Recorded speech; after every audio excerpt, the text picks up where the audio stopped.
Europe 1. Le journal Fanny Marceau. Bonjour Fanny. Bonjour Dimitri, bonjour à tous. La France, plus que jamais, fracturée. La France des champs, la France des villes. 18 100 communes françaises ont placé Marine Le Pen en tête au second tour de l'élection présidentielle.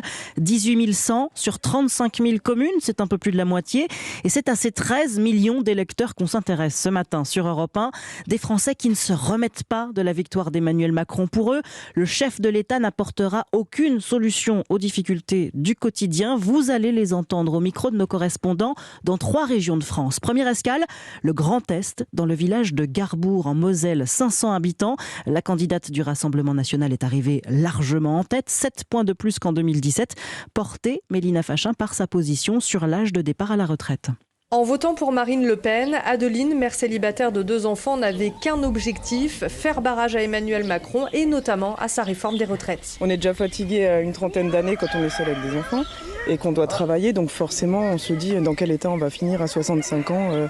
J'ai beaucoup de personnes de ma famille qui à ces âges-là décèdent d'un cancer ou d'autres maladies. Régine, une aide à domicile de 56 ans, éreintée par son travail, ne peut que confirmer. Oui, j'ai eu 2 cancers, donc forcément mon genou il est mort, donc je veux bien encore 60, mais au-delà je ne pourrais pas quoi. Macron, c'est un banquier. Il n'est pas pour les gens comme nous, des pauvres. Alors comme elle, 26 personnes de plus qu'en 2017 ont voté Marine Le Pen dans le village. La candidate RN a passé ici la barre des 70%. Alors après la Moselle, direction le Var, où la candidate RN a séduit plus de la moitié des électeurs, plébiscité même dans plusieurs communes comme Trans-en-Provence. 5000 inscrits et 62% des suffrages. Enjeu majeur, Frédéric Michel, l'immigration.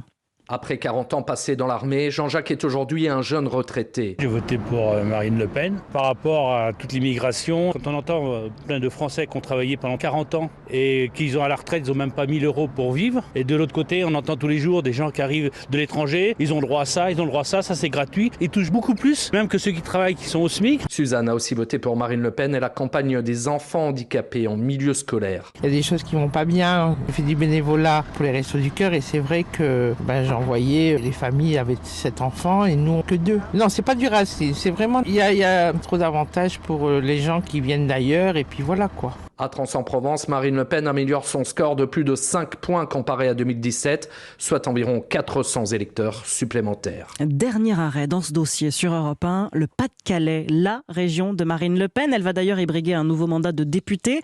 Dans la commune de Bruay-la-Buissière, la candidate RN a récolté près de 70% des voix au second tour de la présidentielle. Des électeurs convaincus par ces mesures en faveur du pouvoir d'achat, Maximilien Carlier. À la sortie du supermarché, Didier vient de faire ses courses pour la semaine. Son caddie est quasiment vide. Il n'y a presque rien. Il y en a bientôt pour 40 €. Les fins de mois sont infernales maintenant. Avec Macron, ça va être pareil. Si bien, faut pas croire. Il promet, mais il tient pas ses promesses. C'est le président des riches pour cet habitant. À quelques mètres de là, Arlette a également voté Marine Le Pen. Elle est très inquiète de la réélection du chef de l'État. J'ai l'impression que ça ne va pas changer sur le pouvoir d'achat. Je regarde pour manger, je mange pas de beefsteak, rien du tout. Souvent, je mange des œufs et puis voilà. Et moi, je peux même plus faire de repas avec mes enfants parce que c'est trop dur la vie. C'est pas évident, vous savez. Depuis 5 ans, on se sent un peu oublié, m'a confié cette riveraine, prête à voter en faveur du Rassemblement national aux prochaines élections législatives. Maximilien Carlier.